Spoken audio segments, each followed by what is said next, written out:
A tela está compartilhada, de fato. Estou vendo acho que é a capa do livro. Não sei.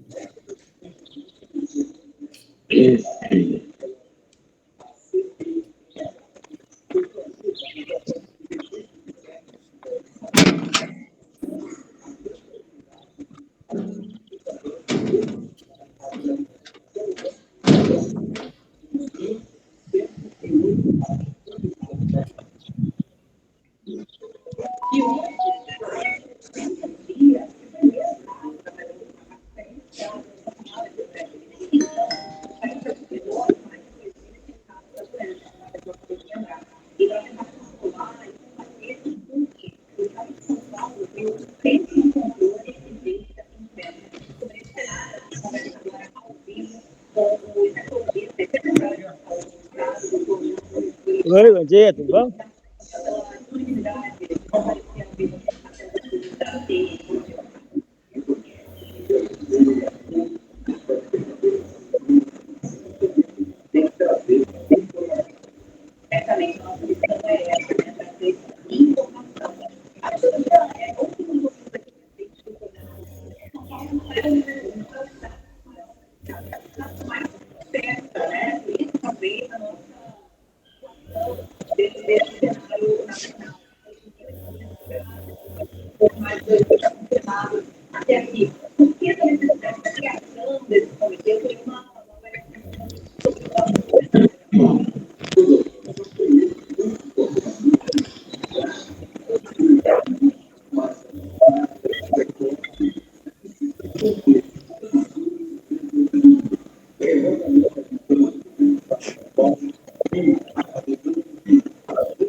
O Miguel tá com o microfone ligado e tá saindo o som da televisão aqui. Eu acho que é o Miguel. Isso, Miguel, isso. Desculpa. Não, sem problema. Melhorou, é ele mesmo. Ele quer assistir as três coisas ao mesmo tempo, assim, e botar todo mundo para assistir a TV também, ué, que bom. Tá baixinho, como é que vocês escutaram aí, perceberam aí? A Neuza que detectou aí. O microfone é sensível. Ela botou a... O Tô Carlos, você tá ligado aqui, ouvindo gente, Carlos? ligado aqui na Globo News, escutando as notícias.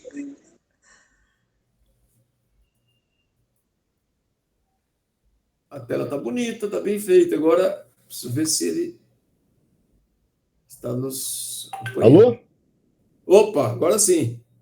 Então, na verdade, eu não estou conseguindo estar com o som aonde estou com a tela aberta. Eu tive que abrir o celular. Mas dá para me ouvir bem?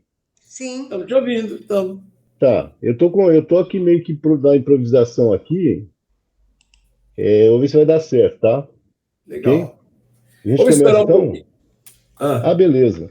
Beleza, eu espero. Eu tô aqui meio nervoso aqui. Carlos, fica tranquilo, cara, que você está entre os melhores companheiros do mundo e companheiras. Aqui Os todo gigantes mundo, aí, então. aqui todo mundo estende a mão a todo mundo, não tem problema nenhum. Não se aveste, não se aperreie, fique tranquilo. Beleza. Vamos às 10h10 a gente começa, tá bom? Agora são 10h07, está chegando ainda uma galera. Às 10h10 a gente começa. Perfeito.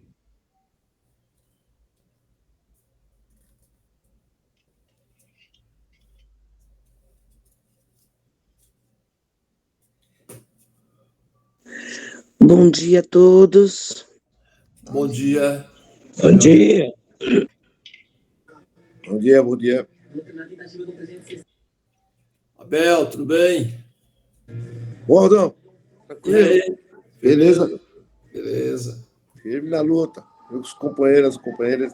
Sempre na luta, é isso mesmo.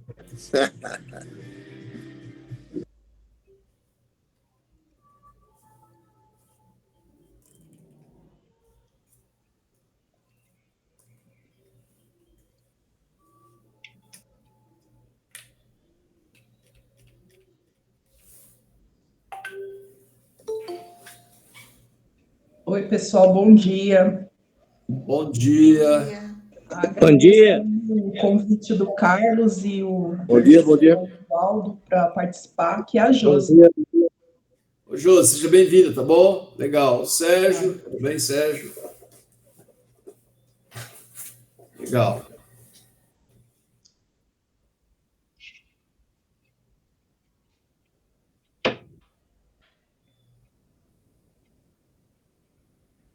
Nós vamos começar às 10h10, tá bom, pessoal? O pessoal que está chegando, chegou, está aí. Hoje.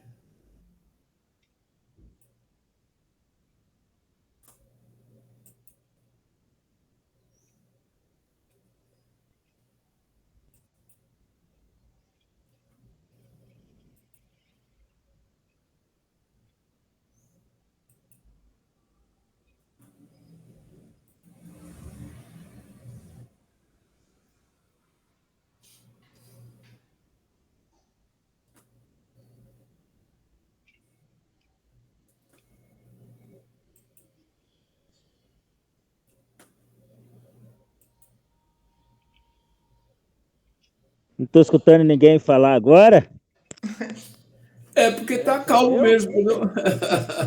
Você quer que Ficou todo mundo caladinho de repente? Ficamos a mudos. gente fale, a gente fala. É o Mas frio. Daqui um minuto já vamos começar, o Carlos vai fazer a exposição, aí depois nós vamos abrir a fala para todo mundo, que queira falar.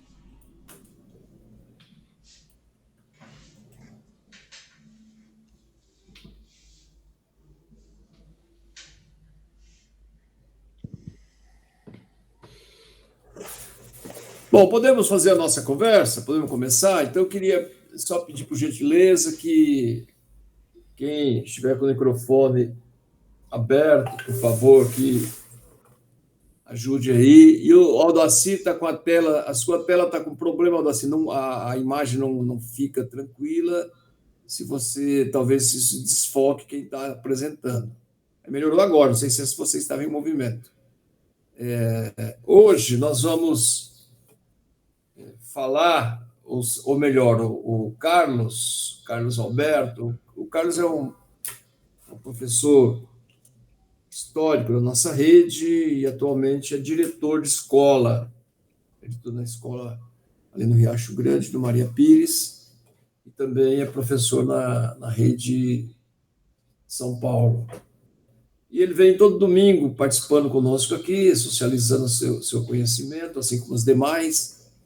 E hoje ele vai falar de um tema importante, que é um acréscimo, digamos assim, aos debates permanentes que nós temos feito em torno do que pensa Karl Marx, Engels, Lenin, enfim. Então, é um companheiro que vai dar uma contribuição importante. Então, ele vai falar sobre Deleuze e Guattari e Lei Marx com o professor Carlos Alberto. Então, eles leem Marx e nós também vamos aprender com eles e ler junto com eles também esse importante teórico que é Karl Marx. Carlos, é contigo. Posso passar a palavra já para você? Tá tudo bem? Tudo bem, eu tô meio nervoso, né? Bom dia a todos e a todas. Eu espero que esse meu nervosismo não atrapalhe o meu raciocínio, né? Vou fazer o esforço para poder falar com alguma clareza para que a gente possa depois debater. Ok? Talvez o assunto entre para uma polêmica no final dele, né? Vocês vão observar por quê, né? A polêmica, à luz daquilo que Deleuze e Guattari trazem da leitura que eles fizeram e fazem, né, de Marx, tá? E eu queria dizer para vocês que eu tive primeiro contato com Deleuze nos anos 2000, na primeira década dos anos 2000, com o saudoso Rafael, que o Aldo bem conheceu, que tinha fibrose cística, e eu retomei aí, por acaso, eu consegui retomar os estudos de Deleuze e Guattari. Aí, na pandemia, quando eu participei de alguns grupos de filosofia de várias pessoas de todo o Brasil, até de fora do Brasil, né? E, por acaso, eu encontrei um livro do Rodrigo Gueron, que ele é um doutor, eu não sei qual universidade do Rio de Janeiro, e esse livro me afetou bastante, porque esse livro ele traz uma posição política dentro da filosofia de Deleuze e Guattari que pouco eu tinha, na verdade, transitado por isso. Então o livro me tocou bastante. Eu comecei a ler o livro, fazer algumas gravações em áudio, eu passei para alguns amigos, dentre os amigos o Aldo, aí o Aldo me convidou para falar, e eu estou nervoso, tá? Mas vamos lá. Então, a fonte de inspiração é esse livro, Capitalismo, Desejo e Política, de Rodrigo Gueron. Okay? Obviamente que, à medida que eu falo no livro, eu estou tomando algum partido, então eu preciso me posicionar, eu não posso sabonetar, né? E, obviamente, que tem implicações diante de tomar partido daquilo que eu li e me afetei, tá bom? Então, eu montei umas transparências para facilitar aqui a minha conversa. Deleuze e Guattari eles se encontram pós 68, o ano de agitação, né? E tem uma fala que é bastante significativa de uma entrevista de Deleuze em 91, que ele fala que o encontro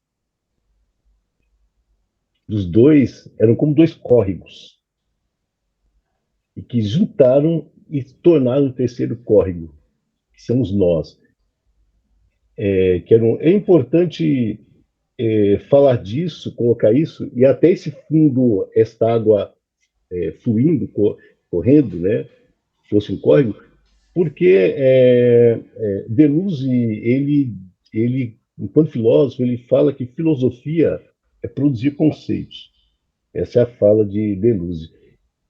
E ele ressalta que conceito não é trabalhar metáfora dentro da filosofia, né? Mas o conceito, ele permite, é um sistema aberto que ele permite pensar a partir do conceito desenhado. Ele vai dizer que conceito não está na orla dessa coisa de significado e significante, não. O conceito, ele é problematização de acontecimentos, né?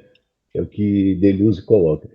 E uma questão muito importante, quando eu coloco nós, porque o eu aí não é o sujeito na filosofia de Deleuze, não é o mais importante. O eu, o sujeito, é apenas um marcador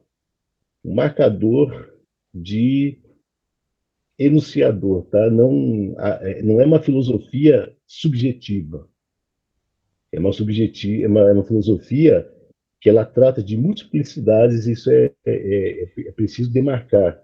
É uma filosofia que flui como força, tá? Eu preciso colocar isso para vocês para que e por isso que na conversa que ele teve a partir dos anos de 69 com Guattari, eles se despersonalizam para poder fazer com que a palavra flua, que a palavra aconteça enquanto filosofia, tá? E na verdade, o provocador desse encontro foi um aluno na época de Deleuze e que assistia às belíssimas aulas de Deleuze e também que conhecia Guattari, que era um militante. Deleuze não era militante, era um professor na universidade, e aí que ele passou a ter alguma implicação com a militância a partir de Guattari.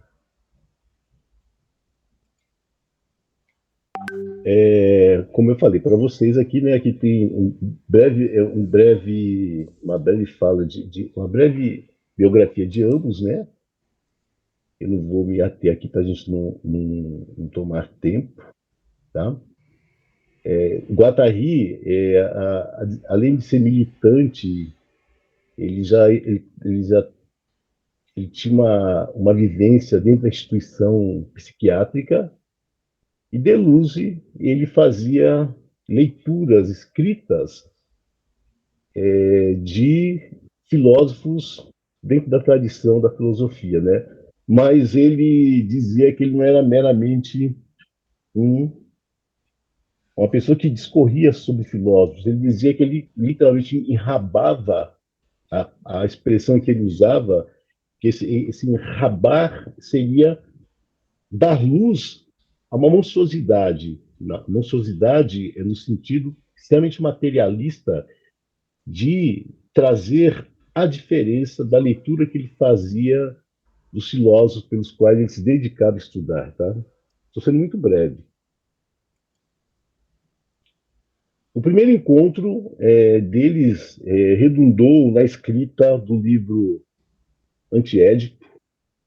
É um livro que ele considera eminentemente político, porque é um livro que vem mexer com as bases da psicanálise, porque eles consideravam que a psicanálise, na tradição de Freud, de Lacan, ela não mexia com questões fundamentais da vida, a não ser na psicanálise. Apesar de todos os estudos de Freud, ele dizia que a psicanálise estava muito de mãos dadas com o capitalismo, né? Porque ela sempre trabalhava o inconsciente, o desejo, como falta. E isso intrigava por demais ambos, porque eles viam o desejo como motor, como potência. Eles precisariam trazer novos conceitos para a questão do desejo. E daí eles escrevem um livro Antiédipo, tá? Que ele vai tratar o desejo como... Isso é importante porque no livro Antiédipo ele traz todo o arcabouço marxista, que ele fala do desejo como maquinação, como produção e não como teatro, como assim colocava Freud, né, do complexo de Édipo. Ele colocava que desejo inconsciente não é teatro, é máquina, é produção. E eles comentam, acho que é no livro deles, Conversações, que a escrita de Félix era fluxo. E fluxo é aquilo que arrasta quando passa, né? Enquanto que a escrita de Deleuze era como fugir, era como a página fugir, né? Na multiplicidade, de forma rizomática. Okay? E aí ele fala que a obra Antiédipo foi uma obra de piano escrita por 4 mãos. É importante ressaltar que essa fala de obra com piano, ele não está fazendo metáfora, ele está trabalhando, problematizando os conceitos que ele construía.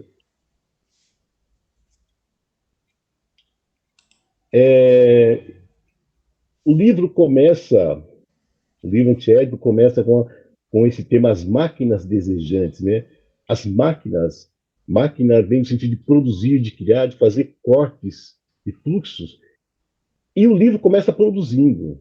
E eu vou até ler isso para vocês, que eu achei muito interessante, tá? O livro ele sai do âmbito da representação. A escrita dele é uma escrita que produz, é uma escrita que maquina. Por isso, máquina desejante. Aí ele diz: a produção desejante. Isso funciona em toda parte. Às vezes sem parar, outras vezes descontinuamente. Isso respira, isso aquece, isso come, isso caga, isso fode. Mas que erro ter dito isso? Há tão somente máquinas em toda parte.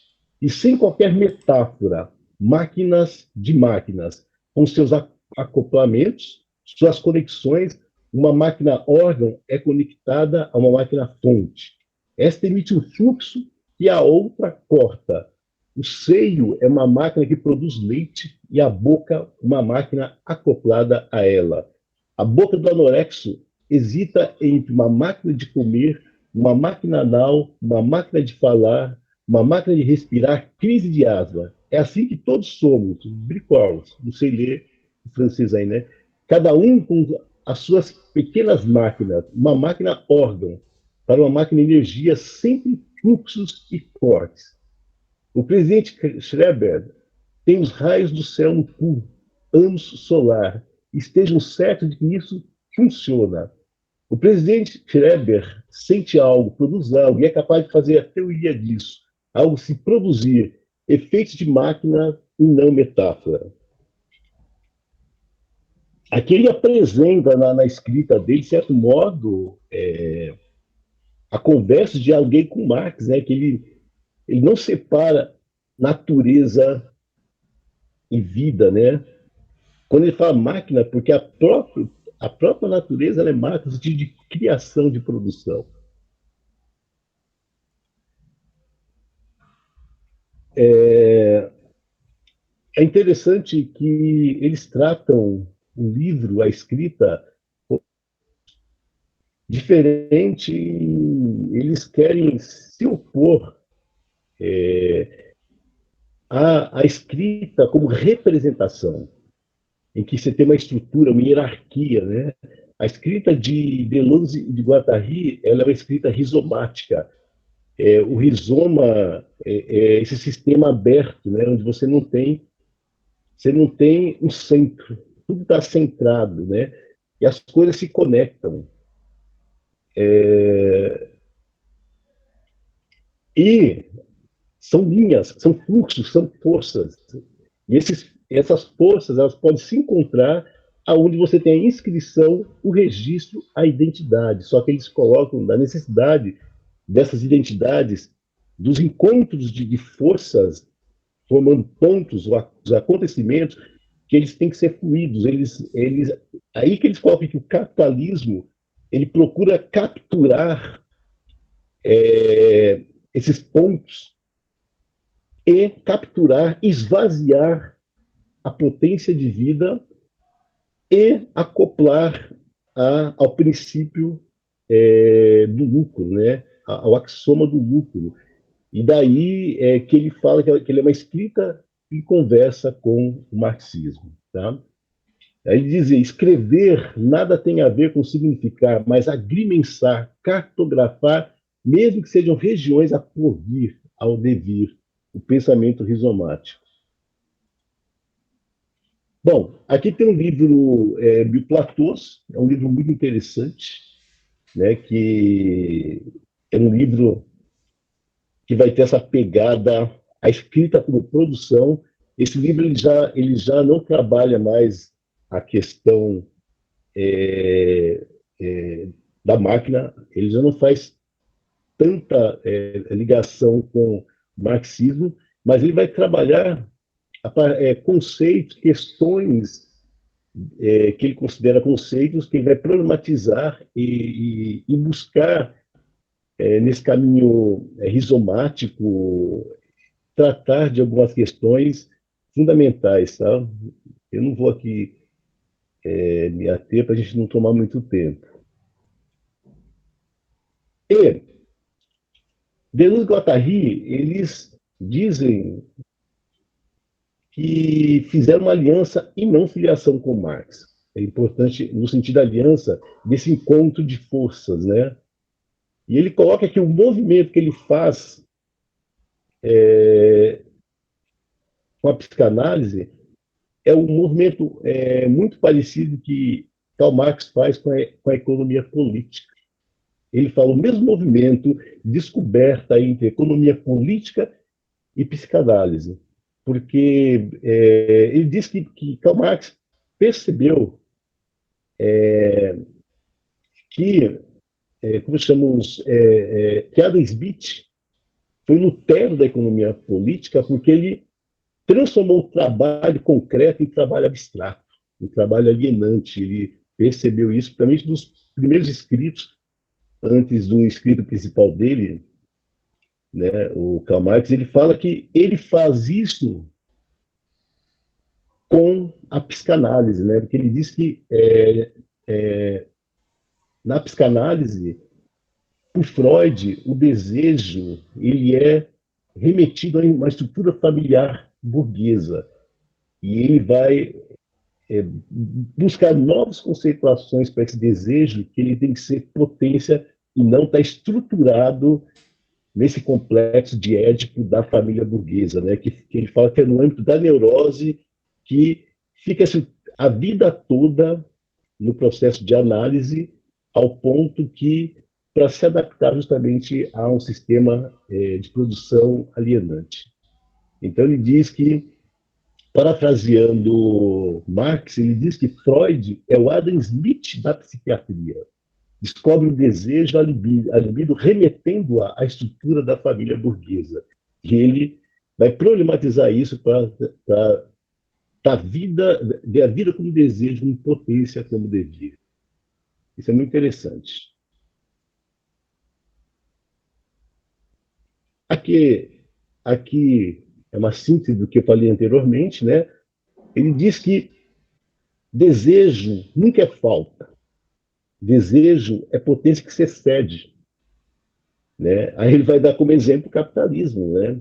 Que a mais-valia, essa apropriação desse desejo esvaziado para o outro que se aliena e que se retém esse desejo nas produções da maquinação, né? Então, o desejo é fluxo que se excede, não é falta, como assim colocou na psicanálise convencional.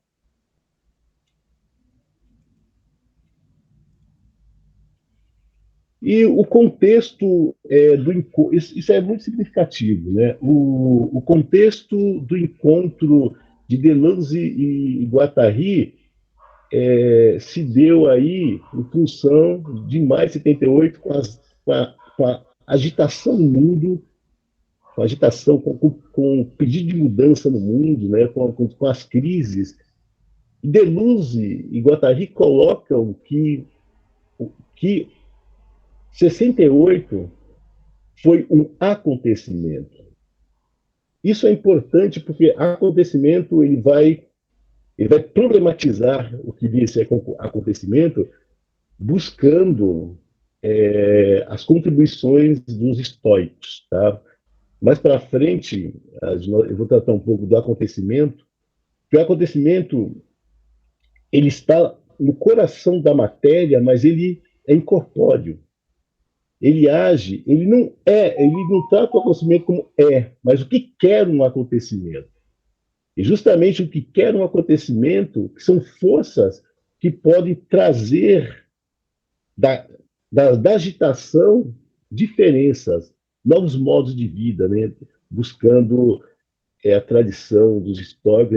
Por isso que ele fala que 68 foi um grande acontecimento. Aí, mais para frente, eu vou tratar como que ele vê isso da perspectiva filosófica.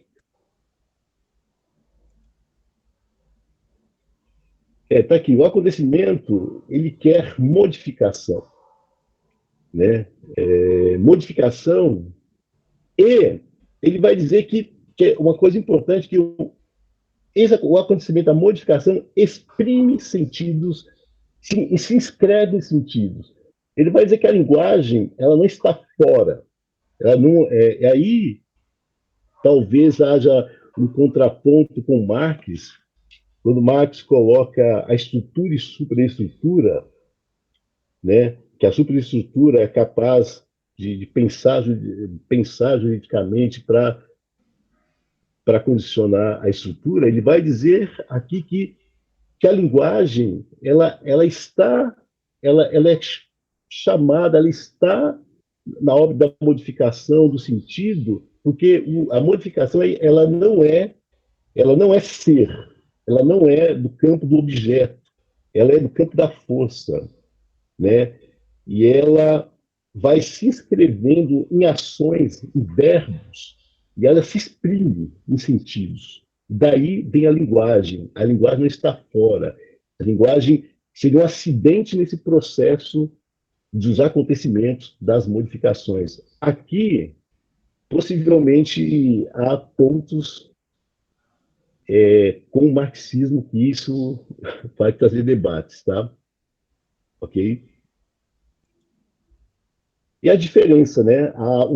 O acontecimento que ele é incorpóreo, que ele ação, ele busca potência, ele busca afirmação da vida e busca a diferença. Que é toda a filosofia de Deleuze e Guattari é uma filosofia da diferença, se afirmar pela diferença. E a diferença aqui não se trata de subjetividade, porque a diferença é justamente o que escapa da captura da identidade. Isso é importante, tá? É máquina, é criação. Deixa eu voltar um pouquinho só para... Bom, a diferença, mas enquanto máquina, ela pede... Aqui, deixa eu colocar aqui. É produção, é atividade de vida que cria a diferença. E aqui eles dizem que o capitalismo, né, que os meios de produção capitalistas, eles capturam a diferença. Só que eles esvaziam a vida, esvaziam o desejo, produz desejos tristes, que seria que as identidades, né, sujeitando as diferenças às identidades. E eles entendem que é preciso com isso, libertar das identidades a diferença. Né? Isso aqui é fundamental, né? Porque eles colocam as diferenças que vão dar potência para a vida, que vão mostrar modos de vida criativos, modos de vida nômades, modos de vida que provocam rupturas diante de uma produção que assujeita o indivíduo. Eles, com isso, é necessário problematizar o capitalismo. Né? Problematizar o capitalismo, porque eles falam que o capitalismo funciona com axiomática, né? Ou seja, aqui, funciona com a axiomática geral dos fluxos descodificados. Aliás, é aquela história, o capitalismo ele captura as forças diferenciadas, as forças em suas diferenças, e eles codificam-as em identidades e tornando forças fracas com afetos tristes e alienando a vida. Daí a necessidade de problematizar o capitalismo, é o que eles fazem logo na sequência aqui da apresentação. E aí Deleuze e Guattari, em diálogo com a inversão que Karl Marx fez com a dialética de Hegel, isso é importante, eles vão no coração da matéria, justamente aonde eles vão dizer que eles vão abraçar, também dialogar com Nietzsche, que Deleuze era um fervoroso leitor de Nietzsche, que Nietzsche também faz a inversão do platonismo, e, segundo Deleuze, ele aproveita aquilo que Platão demonstra, mas foge, que é o simulacro, que é justamente o que Platão dizia das ilusões, daquilo que é falso, que está na matéria, justamente aonde Deleuze vai mergulhar, e nesse simulacro que ele fala que está a força, que está a potência, que vai no coração da matéria, que é de lá que está a diferença, e não na ideia, né? Aí eu vou ler para vocês. Aposta no uso, aí que ele fala, aposta no uso da filosofia, não para buscar verdade, para representar, mas ver a filosofia fundada em forças, em produção. Então a imanência é o princípio ígneo da vida, é o fogo criador. né, que ele vai dizer que isso que é importante. Deixa eu ver o que eu posso colocar, eu posso mais falar aqui. Não, senão eu vou ficar muito repetitivo. Bom, de novo, repete a questão da diferença que ele vai buscar no acontecimento, no incorpóreo da mistura de corpos. Bom, aqui tem uma síntese disso que eu estou dizendo, né? No uso da filosofia da imanência, né, Deleuze e Guattari fazem Nietzsche atravessar o pensamento de Marx e Marx atravessar o pensamento de Nietzsche. Como que eles demonstram isso? Eles falam que pela inversão do hegelianismo de Nietzsche e pela inversão do platonismo de Nietzsche, eles propõem essa conversa de Nietzsche com Marx. E justamente eles vão atuar à profundeza da matéria onde Platão deixou em aberto, que é o simulacro. É que é de lá que tem forças, que tem fluxos aonde se pode afirmar a vida, que é o puro devir.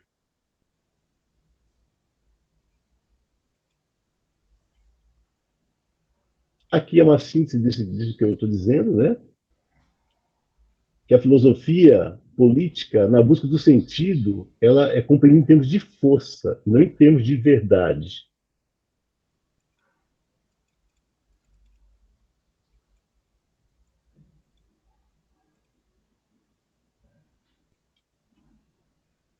A inversão do platonismo de Deleuze por meio dos estoicos, né? Os estoicos, eles, na sua filosofia, eles perceberam algo que acontece na matéria, que é a modificação, que ele vai chamar isso de plano de imanência, onde tem movimento, tem misturas de corpos, e aonde os acontecimentos incorpóreos vêm à tona, e onde pode ocorrer, onde pode esses acontecimentos se expressar por signos, pela linguagem. Daí volta aquela questão anterior, que a linguagem ela não está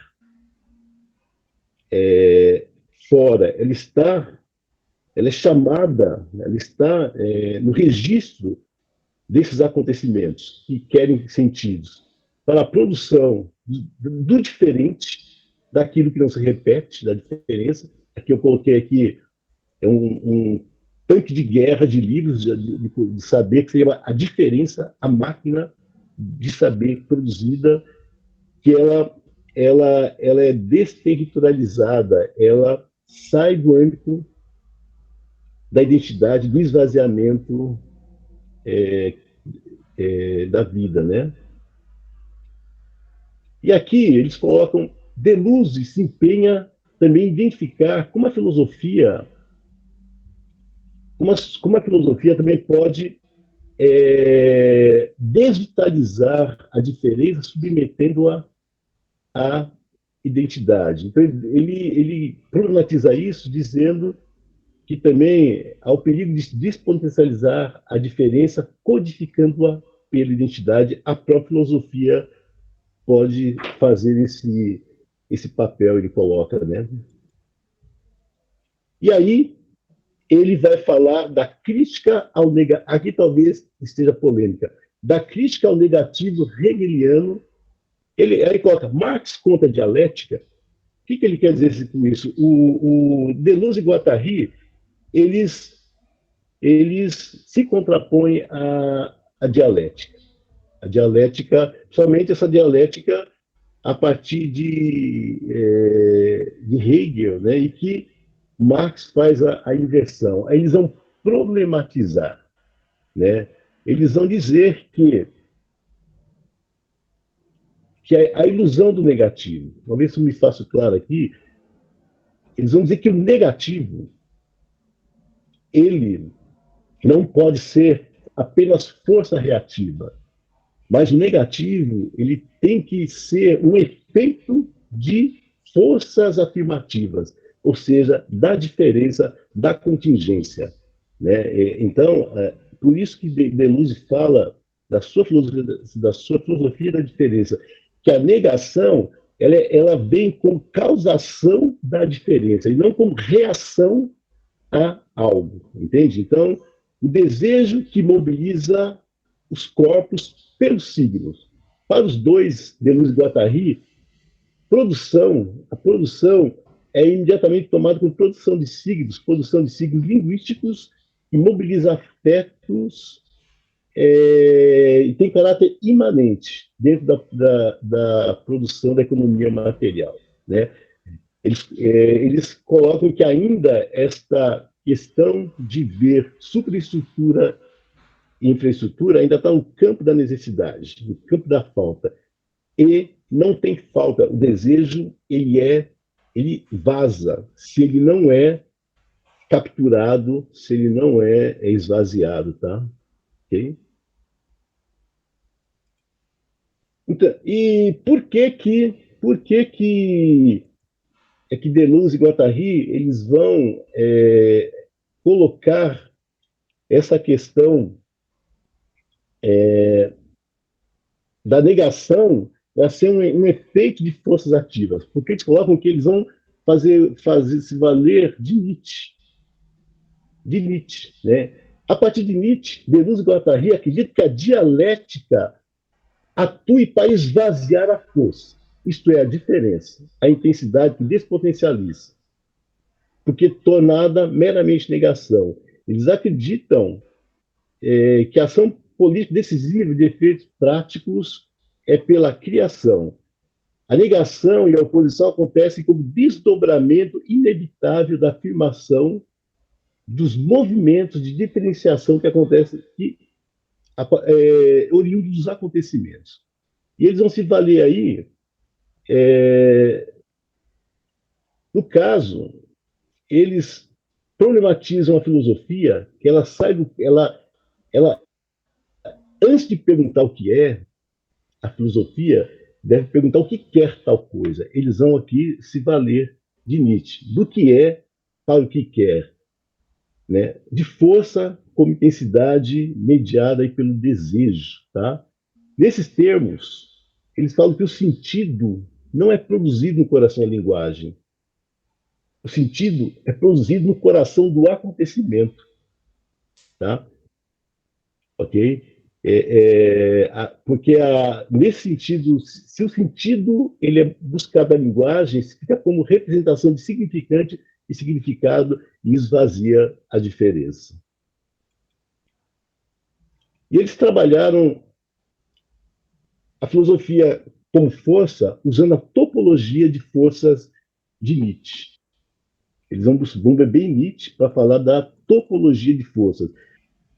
Eles colocam o seguinte: quando Nietzsche fala de forças ativas, forças reativas, forças nobres, forças servis, forças altas, forças baixas, forças escravas, forças senhoris, ele diz que Nietzsche não está falando de identidades, Nietzsche não está falando de representação, Nietzsche está trazendo características da força, né?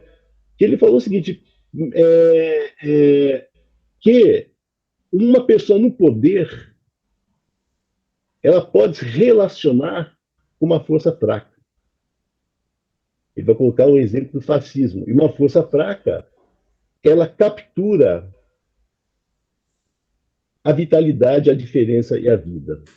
Então, movida pela vontade, essas forças são sempre relacionais, fazendo uma espécie de pesagem. Então, está dizendo que onde você tem uma força, você tem na pesagem a outra. Isso quer dizer que, a partir de Nietzsche, tanto podemos ver um escravo tendo uma atitude nobre, ativa, potente, quanto um senhor agindo de maneira servil e reativa. Assim, para ele, o fraco não se torna forte quando chega ao poder.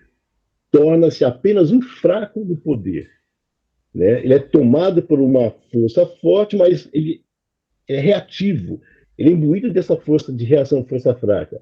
E o que caracteriza esse poder do fraco? Exatamente uma força reativa para esvaziar toda e qualquer força ativa. Na topologia de Nietzsche, o que vai determinar se uma força seja ativa, nobre e potente, vai ser a ação criadora. Isso é fundamental.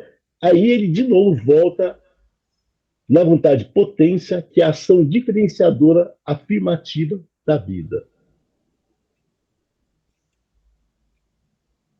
Então, a lógica da dialética hegeliana. Pela negação, vê a história pelos sintomas, forças reativas, e não pelas forças que a movem. Esse, segundo Deleuze e Guattari, é o equívoco da lógica, é avaliar e agir na história reativamente.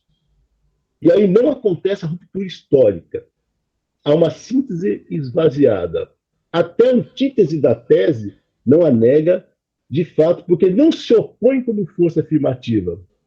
Assim, todo caráter diferenciador, criador, se esvazia na síntese devolvida no telos da história. O diferenciador é o acontecimento, segundo Deleuze e Guattari, em que promove a ruptura histórica.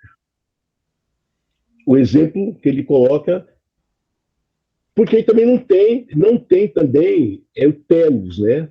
Ele coloca mais que os acontecimentos podem trazer na marcha revolucionária modos de vida diferentes. A lógica da dialética hegeliana. Destruição da dialética. Para Deleuze e Guattari, a inversão da dialética só pode ser a sua destruição, conforme sugerida pelo próprio Marx. Isso é a enrabada que Deleuze faz, quando ele fala, ele relê o filósofo, mas aos modos dele, né? Então, o que ele coloca é que, na verdade, ele está dizendo que quando Marx inverte a dialética, em verdade, ele está propondo a sua destruição. Por quê? É o sensível. Quando ele inverte, o que emerge é o sensível, é a matéria que emerge antes da ideia, que é uma dimensão importante do materialismo para Marx, o que Deleuze coloca. A diferença como afirmação estaria encoberta, ela aparece. O que estaria encoberto por esse jogo reativo de negação, oposição e contradição, seria exatamente a diferença como afirmação. E ele vai dizer que a história, vista invertida, como assim sugeriu Marx, é simples a história das contingências.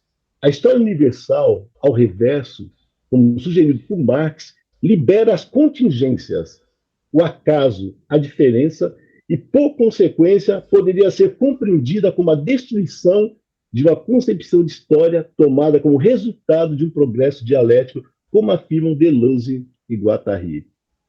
E, para eu terminar, que aí eu estou provocando, né? Corpo, experiência e narrativa.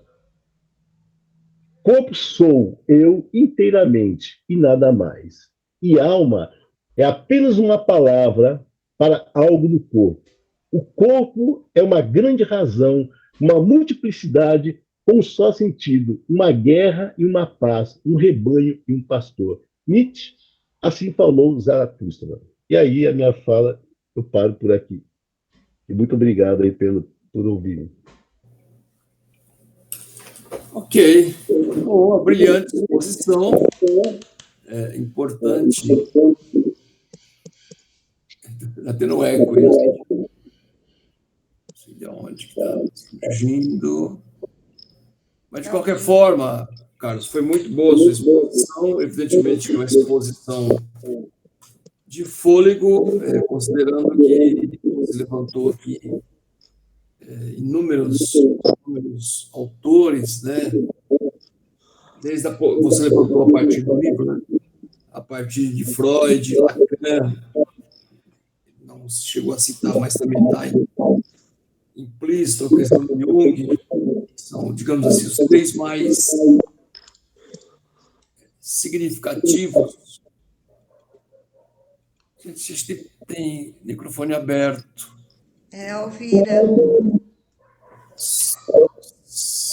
Significativos, os três mais significativos, digamos assim, debatedores da psicanálise, Freud, Lacan, Jung e outros, mas esses são um pouco o que tem de mais consequente. Evidentemente que você ainda, um autor que pega 68, que foi um momento muito importante do ponto de vista das lutas da juventude, da retomada enfim, de enfrentamento a governos autoritários, como no Brasil.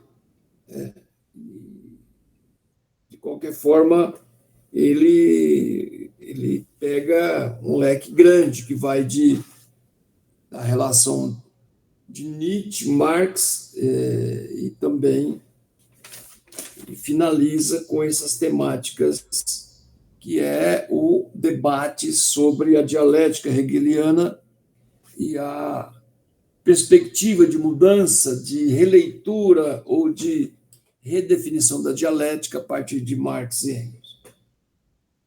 De qualquer forma, é um material importante e finaliza e passa também pela topologia das forças em Nietzsche e conclui, né, com essa provocação que você fez. Aberta a palavra, se algum companheiro ou companheira queira se manifestar. Foi uma aula extremamente importante de alto nível. Está aberta a palavra.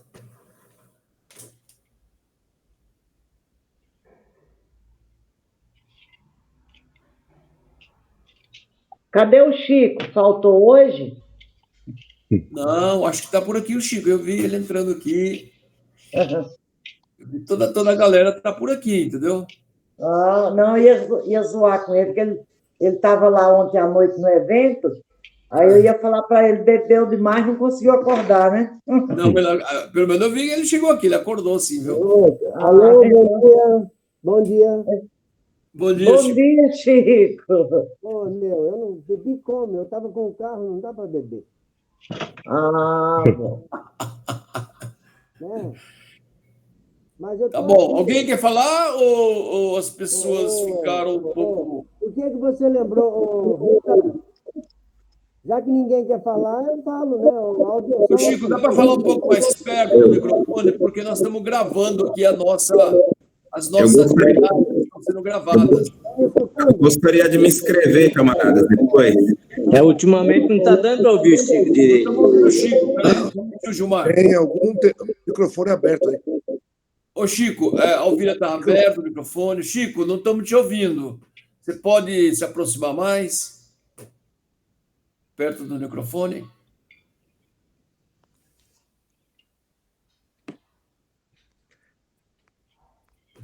Acho que o Chico não ouviu. O companheiro que pediu a palavra pode falar, então, até que o Chico depois retome. Pode ser?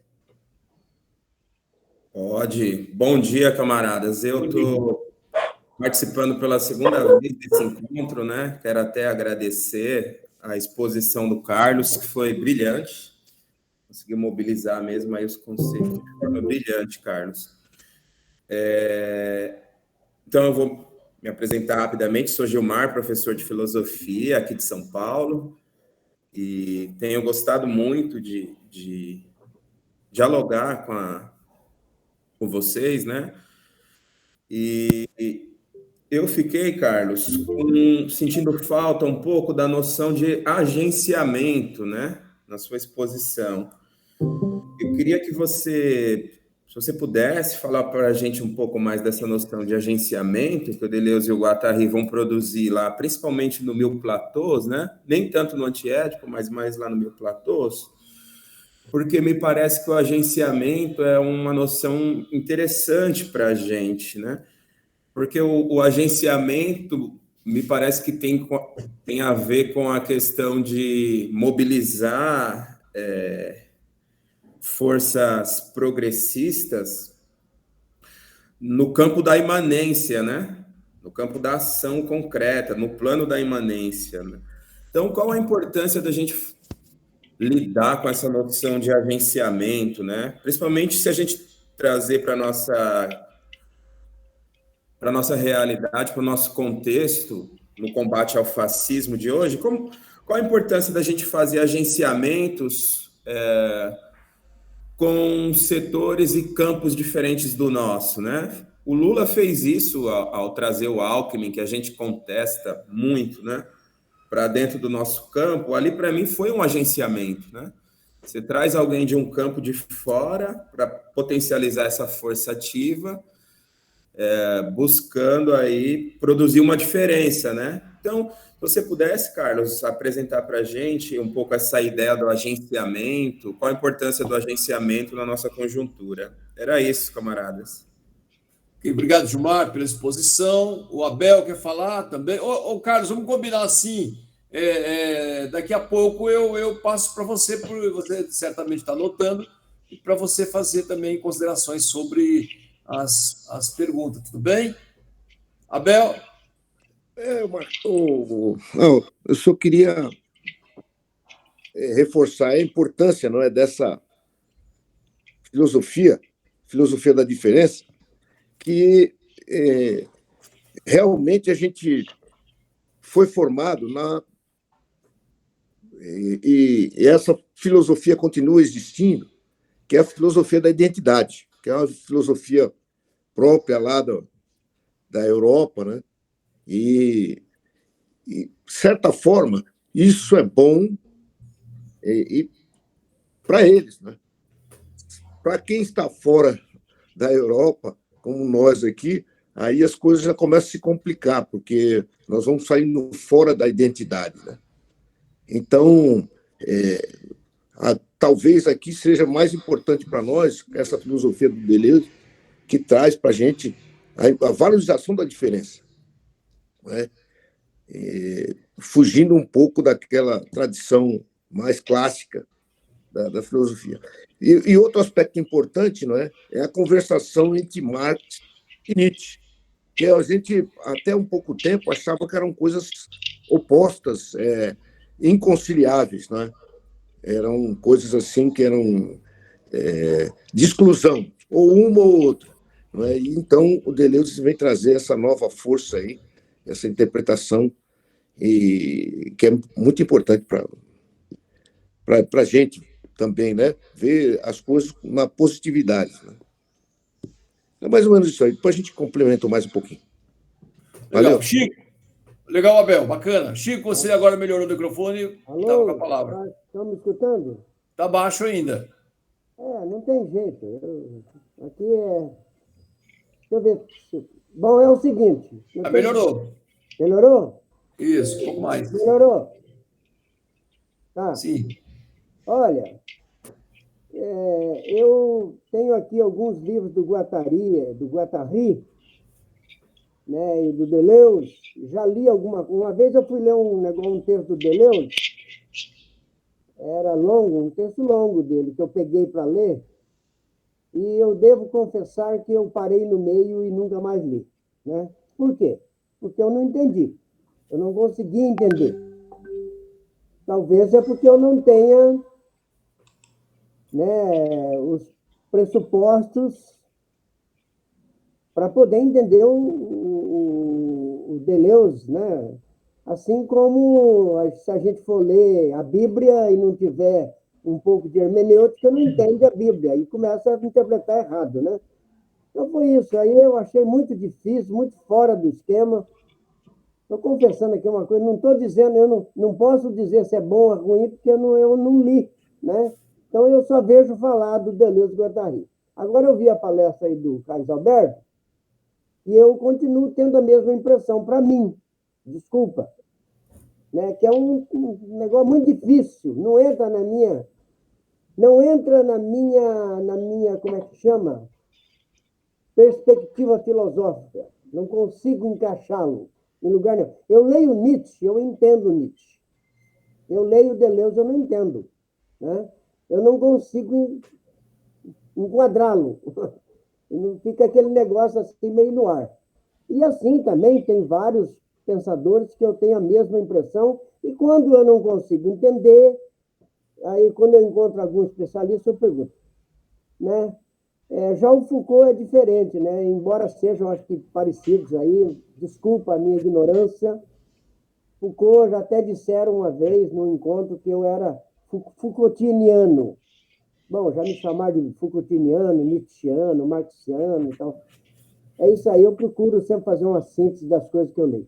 O que eu quero perguntar é o seguinte: nós estamos numa campanha eleitoral que vai começar dia 16, E não quero criticar aqui, eu não quero criticar a questão do nosso estudo teórico. Não é isso. Mas eu quero perguntar assim, e o que o Deleuze, numa boa, tem a dizer para nós hoje no Brasil, numa campanha em que a direita está nas redes sociais, está em tudo, soltando fake news, distorcendo a história, né? É uma direita cruel, mesquinha, egoísta, e eles estão avançando em cima do eleitorado evangélico que cresceu, avançaram em cima do eleitorado feminino com o papo da Michele, com o negócio que Bolsonaro é enviado por Deus. Eu quero saber só isso. O que o Deleuze, o Guattari, tem a dizer para nós nesta situação em que o nosso desejo é que o Bolsonaro suma. Esse é o meu desejo. Meu desejo não, a minha raiva, né? Que nós não merecemos um presidente assim. E aqui em São Paulo eu vejo assim a esquerda, desculpa eu estar falando tudo isso, porque isso está me preocupando. Eu fui ontem no lançamento da candidatura do Ivan e da Sâmia. Todo mundo, fora Bolsonaro. Fora Bolsonaro. O Tarcísio, que é bolsonarista em São Paulo, se vai haver segundo turno, e o Tarcísio se junta com o Garcia e eles ganham o estado de São Paulo. Sai do PSDB e vai para a mão do Tarcísio, que é um bolsonarista. E nós vamos ter que aguentar mais 4 anos de bolsonarismo aqui, mesmo o Lula ganhando. Eu quero saber, nós vamos aguentar isso? E a esquerda não está falando disso, está falando só do Bolsonaro. É Bolsonaro e Lula, Lula lá, Bolsonaro. Então, me desculpem. O que nós vamos fazer para não deixar os bolsonaristas ganhar o estado de São Paulo? Porque aí o PSDB, a cambada neoliberal, vai apoiá-lo aqui em São Paulo. E eles vão continuar nos ferrando em São Paulo. Eu estou há 25 anos sendo ferrado pelos neoliberais do PSDB. Então, é isso aí que eu quero perguntar. O que o Guattari e o Deleuze têm a dizer para nós? Porque o Marx, eu sei muito bem o que ele diz para nós, né? Obrigado. Legal, vamos fazer assim, então. Já são 3 provocações, ou 3... provocações não, 3 questionamentos. Eu acho que a gente poderia passar a palavra para o Carlos para uns 5 minutos, e aí depois nós podemos retornar com outras observações. Pode ser, Carlos? Pode ser. Então tá, fica à vontade. Beleza. Bom, primeiramente, eu queria dizer que eu não vim para responder as questões, até porque eu estou em questão, né? Entende? Eu não vim para apresentar solução e nem responder, porque eu estou em questão. Quando o Aldo já me fez convites para falar, mas eu na verdade, eu nunca me senti autorizado, né, a falar. Nesse convite, eu me coloquei a falar porque Deleuze me afeta profundamente existencialmente. Me afeta o Deleuze, Guattari, a filosofia nômade, ela me coloca sentidos na minha vida, né? Na verdade, eu não estou aqui numa missão de colocar ninguém num caminho ou no outro, né? Mas eu estou apresentando algo que eu estou estudando. E eu até queria falar para o Gilmar, por exemplo, eu sou um curioso, né? A minha formação de base não é filosofia. Na verdade, eu sou das ciências exatas. A minha formação de base, passei pela pedagogia e tive um contato muito efervescente nos anos 2000, contato cultural com a filosofia e com a filosofia da imanência de Deleuze. Eu não sou um estudioso, né? Estou dizendo isso porque eu não saberia dizer para você agora muita coisa sobre agenciamento, a não ser coisas da minha intuição mesmo, né? Não sei, talvez você possa dizer alguma coisa, né? Eu não sabia dizer agora para você algo mais concatenado sobre agenciamento, né? A não ser aquilo que eu compreendo intuitivamente, porque eu não me desdobrei a estudar o agenciamento. Então, eu preferiria não falar, que ia falar besteira. Não sei se você me compreende, né? Tá? Ok, Gilmar? Ei, Agora, Carlos. em relação. Ok. Tá? Na verdade, eu me sinto muito inseguro em falar, porque eu sou um curioso e não estudei, não fiz estudo do agenciamento, compreendo intuitivamente. Em relação ao que o Chico colocou, Chico, eu não sei o que ele tem a dizer, não. Eu sei o que ele tem a dizer a mim, né?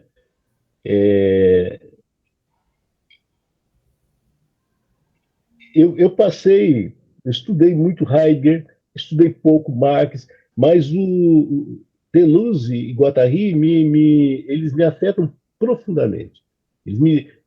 Essa coisa se pensar na diferença, na afirmação da vida, no desejo de potência, isso, de certo modo, isso me move enquanto existencialmente, vou dizer para você.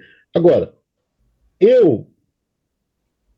tem algumas coisas que eles trazem que dá para a gente pensar, talvez, o nosso país, que é a questão da linguagem, né? Que o Deleuze e Guattari, eles falam demais que a linguagem que está posta, ela menos informa, ela mais dá comando. Né? Ela trabalha com pressupostos, ela dá ordens, dá comandos. Isso me chamou muita atenção quando eu li. Isso vale para a psicanálise, porque a psicanálise, na medida que ela trabalha com significado e significante, você nunca esgota a interpretação nesse âmbito do significado e significante. O que Deleuze e Guattari apresentam? Que sempre a gente fica à mercê daquele que vai significar para a gente. E no limite é o Estado. O Estado normatizador é o que vai sempre dar a palavra final na interpretação nessa relação do significado e significante. Em uma dimensão particular, na psicanálise, sempre na psicanálise, vai ficar nesse jogo paciente e o analista, no jogo de interpretação, e nunca a pessoa que está passando na terapia, ela vai se libertar pela diferença. Entende? Então, para mim, isso para mim foi interessante, até para entender que não que eles falam que não é reativamente que a gente vai combater a fake news, porque a fake news, o que se coloca na análise que faz, que a fake news, mais que mentira, ela está dando ordens, cumpra-se, porque é a linguagem dando ordens, né? Então, o que eu teria a dizer para você é isso, né? Agora, eu não tenho que dizer algo que vai, até porque a filosofia de Deleuze, a filosofia da diferença, de afirmar a vida, né? Então, ela sai desse âmbito da representação, né? Porque, querendo ou não, o que é posto hoje, e todo mundo que é posto hoje em termos de política, é a política da identidade, da representação. E justamente é o que Deleuze em sua escrita e Guattari combatem, né? Então, pelo menos isso me dá um entendimento para mim agir, para eu poder, na relação minha no dia a dia, poder tratar com as pessoas. Beleza? Legal, Carlos. Acho legal esse diálogo aqui entre nós, porque é exatamente isso. Quando, como dizia o Paulo Freire, ninguém sabe tudo e ninguém ignora tudo. Então, isso tem a ver com a nossa própria condição de estudiosos, né? O Chico, ao afirmar de que leu, mas não entendeu tudo, assim como não e assim como também o Carlos, ao se reportar a questão levantada pelo Gilmar, acho legal essa aqui, acima de tudo, a honestidade intelectual prevalece entre os grandes teóricos. Tá certo? Não significa que em nenhum momento há um rebaixamento de um lado ou de outro, muito pelo contrário. Lidar com termos, com conceitos, é uma coisa que precisa muito de honestidade intelectual e não se limitar ao achismo de uma maneira geral. Eu queria não perguntar, mas discutir um pouco, não entrar nesse debate da psicanálise, que eu entendo que é um pouco fenômeno que ocorreu e que vem ocorrendo, fundamentalmente em pensadores, a partir do conflito do mundo, da realidade, na relação, por exemplo, em 68. Mas muito antes disso, evidentemente que a psicanálise, a partir de 1900, com a publicação do livro dos sonhos do Freud, a psicanálise vai ter um papel importante. E ela, até hoje, ela tem, digamos assim, um espaço de diálogo singular.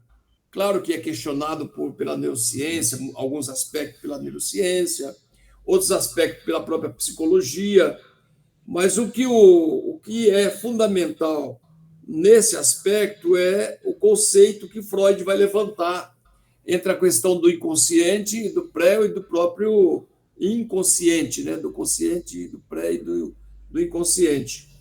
O Lacan vai trabalhar mais com essa questão da linguagem. O Lacan não vai negar o Freud, mas ele vai ampliar esse debate, levantando esse aspecto que o Carlos levantou aqui, que é um pouco mais da linguagem do significante, significado, significante. E o Jung, por sua vez, vai ampliar esse debate, não sei se para o bem ou para o mal, vai depender da perspectiva de cada um, ou do acúmulo de leitura. Ele vai debater a questão, aprofundar a questão do inconsciente coletivo. Enfim, então, esse debate, por mais que queiramos situá-lo na família burguesa, de uma maneira geral, mas ele perspassa para o conjunto da sociedade. O grande problema é nós apenas darmos uma dimensão individualizada, particularizada para os conflitos e as agonias humanas, mas ele está presente em grande parte. E aí teria que se buscar uma alternativa coletiva de enfrentar esse dilema e os conflitos que vêm desde a nossa vida intrauterina, de uma maneira geral. E o debate da linguagem é tão importante que nesse livro novo, O Terceiro Excluído, do Fernando Haddad, ele, na sua apresentação, ele levanta esse debate, que, aliás, vale a pena. Eu ganhei de presente no meu aniversário da minha filha esses 2 livros. Esse, O Terceiro Excluído, muito bom livro, é um tratado filosófico importante do Haddad, porque ele é professor de filosofia também, e o terceiro volume da Escravidão, do Laurentino. Eu estou lendo os 2 e acho extremamente importante. E no diálogo do Haddad com o Chomsky, que teve na eleição passada na sua casa, na casa do Haddad aqui em São Paulo, ele levantava esse aspecto para concluir. Ele, num dado momento, ele fez ao Chomsky uma pergunta teórica, perguntando se é possível um homem simples, um estudante simples ou uma pessoa do povo compreender, por exemplo, a teoria da relatividade. E o Chomsky vai dizer que é absolutamente possível. Depende a linguagem que nós vamos trabalhar os conceitos apresentados. Então, acho extremamente importante. Mas está aberto para mais outros companheiros, caso queiram dar sua contribuição, tirar dúvida. Aqui estamos fazendo um diálogo aberto. O Carlos devolveu para o Gilmar um pouco, eu entendi assim, sobre a questão do agenciamento. Se o Gilmar também quiser falar, fica à vontade, porque a socialização do conhecimento é fundamental de uma maneira geral. Mas está aberto para este ou outro qualquer companheiro. Tem pergunta no chat, Aldo. Hã? Pergunta no chat. Tem pergunta? Então, vamos lá. Quem é que eu estou aqui? Quem pode fazer a leitura da pergunta do chat, por gentileza? Não sei se o Carlos está acompanhando. A pergunta do chat é... o Carlos vai fazer. É a do Chico, né? Não, já foi, né? A psicanálise estimula, encaminha para o individualismo. Depois, acho que é isso aí, né? Geraldo, depois eu falo um pouquinho. Tá, Alberto, legal. Olha, eu acho assim, eu acho que o Carlos, não sei se o Carlos quer falar, mas antes, porém, vamos passar para o Alberto, pode ser? Aí o Alberto, aí depois vamos ampliando aqui. Alberto, 5 minutinhos, tá bom, Alberto? Bom, eu não pretendo falar da obra, porque eu não a li, né? Uma obra muito complexa, um trabalho muito complexo, e não daria para a gente, sem ler o livro, falar da obra como um todo. O segundo, eu não consegui ouvir bem, eu não sei porquê, eu não consegui ouvir bem a conversa de Alberto, do caso Alberto. Eu não consegui ouvir bem. Eu estava com problema de som, estava com dificuldade para ouvir. Mas uma das abordagens que né, teria sido colocado seria mais ou menos a relação de Marx com Nietzsche, mais ou menos alguma coisa assim. Eu não sei se eu entendi bem. E há quem ache, quem veja alguma aproximação entre os dois, entre Nietzsche e Marx. Eu, na verdade, eu acho que é exatamente o oposto disso. Nietzsche é um pensador que tem, né, cujo conteúdo social do seu pensamento é exatamente o oposto do que pensa Marx, do que pensava Marx. Basta ver no seu livro, no livro de Nietzsche, O Anticristo, isso fica mais do que claro. Basta que a gente veja algumas expressões dele, quando ele, ao fazer referência aos fracassados de um lado e, na realidade, os vitoriosos do outro, e que, na prática, ele culpa todo fracassado que se inquieta, inclusive sob influência de socialistas, sob influência de anarquistas, inclusive e sob influência de cristãos. Ele vê, inclusive, o mal nisso. É o fracassado invejoso contra o nobre, contra o vencedor. Uma das expressões deles diz o seguinte: as forças, os fracos, aliás, dizer, os fracos e os malogrados devem sucumbir. Primeira tese de nosso amor à humanidade. E deve ser ajudado nisso. Deve ser ajudado na sua sucumbência.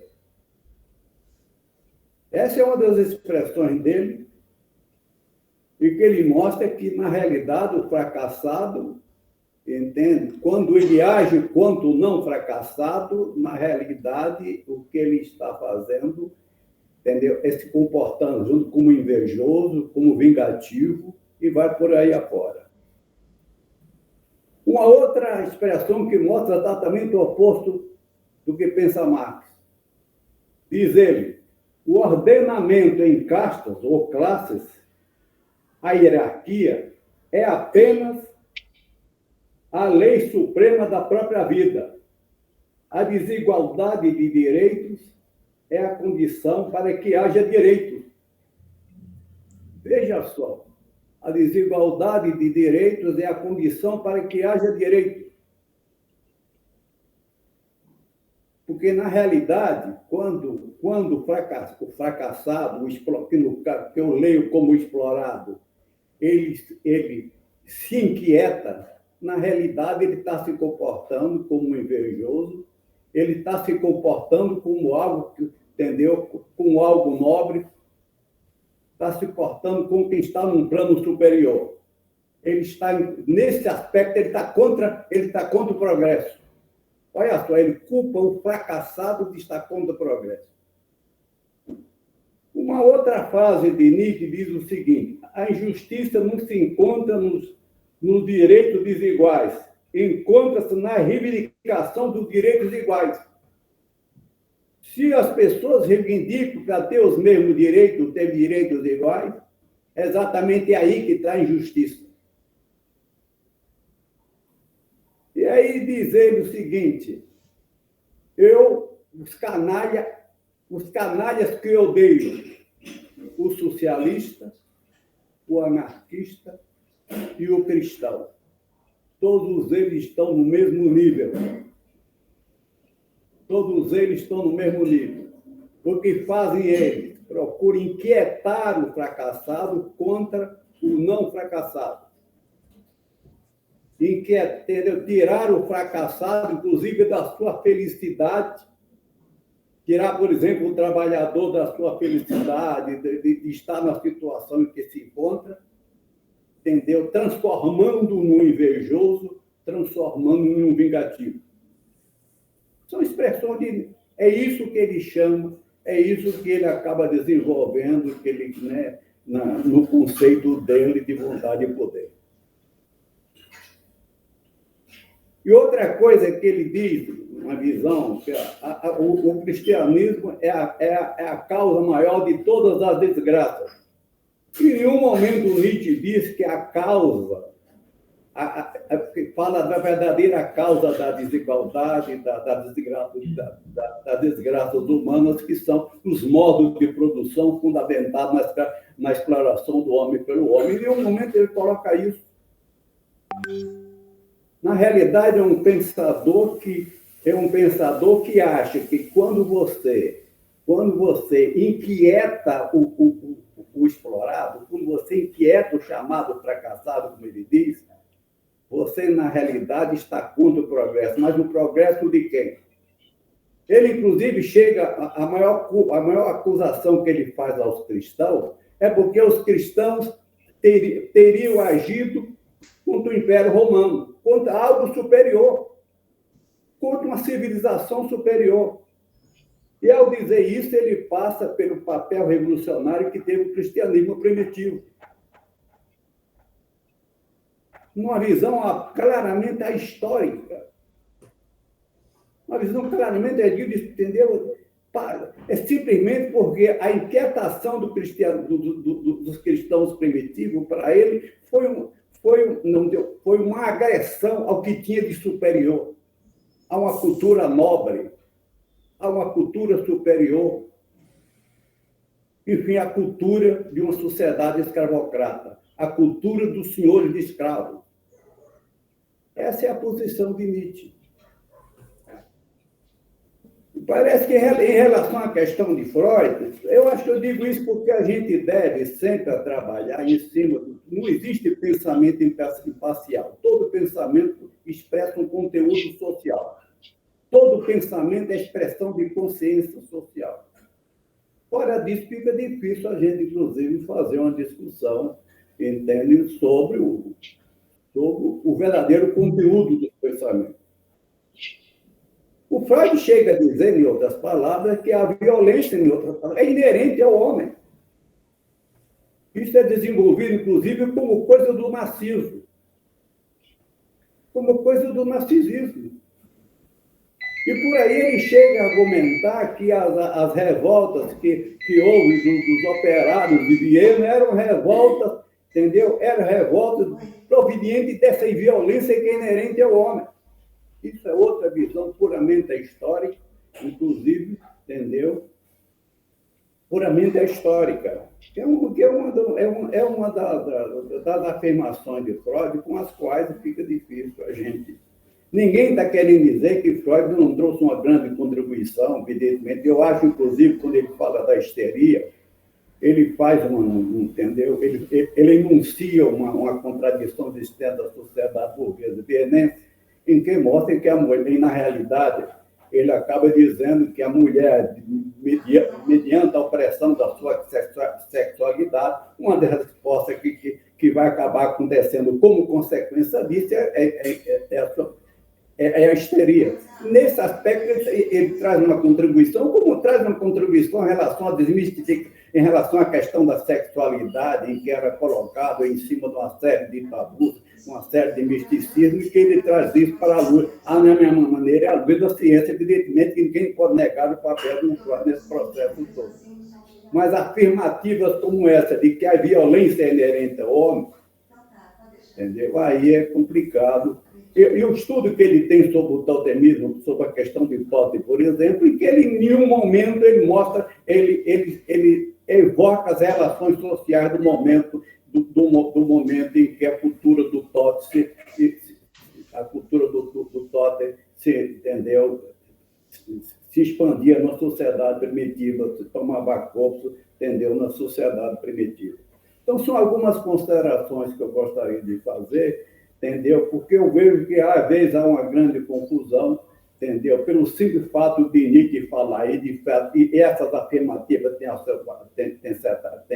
a sua razão, de que, evidentemente, que a religião, e no caso aí o cristianismo, ele trabalha muito em cima do uso do fracasso, do fracassado, ele trabalha muito em cima disso, ninguém pode negar isso. Ele trabalha muito no sentido de anular as pessoas, no sentido, entendeu? Que as pessoas acabam se anulando na medida que ela acaba se reduzindo a nada. Tudo isso, evidentemente, tem, mas na medida em que ele, entendeu, nega, entendeu, passa por cima do processo das relações sociais reais, do modo de produção, da estrutura socioeconômica, entende? E acaba, em outras palavras, achando o seguinte: o papel do fracassado é ficar no seu lugar. O papel do seu fracassado não é se inquietar por influência do socialista, por influência do anarquista, por influência do cristão, que na realidade são todos iguais. Todos corrompem a existência. Essa é a visão dele. Essa é a visão de Nietzsche, com a qual, entendeu? E a partir daí eu não vejo, entendeu? Eu vejo exatamente como oposto do pensamento de Marx. Obrigado, Alberto. Obrigado. Eu vim aqui para pedir a palavra a Rose, é isso? Tem mais alguém? Então, em 2008, eu tive que fazer algumas leituras lá na Metodista, e eu fiz um curso com os meus professores e eles adoravam, né, os dois autores, chamado Cotidiano Escolar, Emergência e Invenção. E eles usam o livro Mil Platôs. O Mil Platôs, na questão do agenciamento, foi aquilo que o professor Carlos explicou do rizoma, né? Um agenciamento é precisamente este crescimento das dimensões numa multiplicidade que muda necessariamente de natureza à medida que ela aumenta as suas conexões. Não existe pontos ou posições no rizoma, como o professor explicou, o professor Carlos. Ou posições no rizoma como se encontra numa estrutura, numa árvore, numa raiz. Aí, vendo aqui o livrinho que eu estudei, estava lá, literatura menor, literatura maior. Eles fazem essa comparação. A literatura menor é sempre uma expressão de uma coletividade. A maior, no campo da macropolítica, está necessariamente investida de relações de poder. A ela cabe gestar e gerir e controlar. E terminando lá, ele fala assim, só para contribuir, não sei se vai explicar o que é o agenciamento, só para contribuir. A educação menor pode ser capturada pela educação maior e ser estratificada, estriada, engessada? Fica aí a pergunta para todos nós. É só uma pequena lembrança, eu corri ali para ver se eu achava o livro, que estava entre zilhões de livros que eu tenho aqui, mas eu não sei se deu para pegar a ideia do agenciamento, que, em contrapartida, o professor explicou muito bem o rizoma. Olha, posso falar um pouquinho? Por gentileza. Pode falar, pode complementar, claro. Beleza. Eu penso que eu realmente não fiz o estudo para me desdobrar sobre agenciamento, mas eu entendo intuitivamente os agenciamentos acho que tem a ver com composições de forças, né? Como você vai fazendo os acoplamentos das composições. E ele fala muito de estratos e de desterritorialização. Esse movimento ele é fundamental. Eu penso que... Isso mesmo. Eu penso que, pegando um pouco a fala do Alberto, eu penso que por exemplo, eu li Nietzsche como se lê poesia. Eu nunca li Nietzsche e sempre me afetei profundamente com Nietzsche. Nietzsche, ele faz aposta de uma vida afirmativa. Eu penso que, e aí talvez eu responda para o Gilmar, o que você vai enunciar sobre Nietzsche vai depender das composições que você faz, dos agenciamentos que você faz, né? Dos territórios que você ocupa e das desterritorializações, né?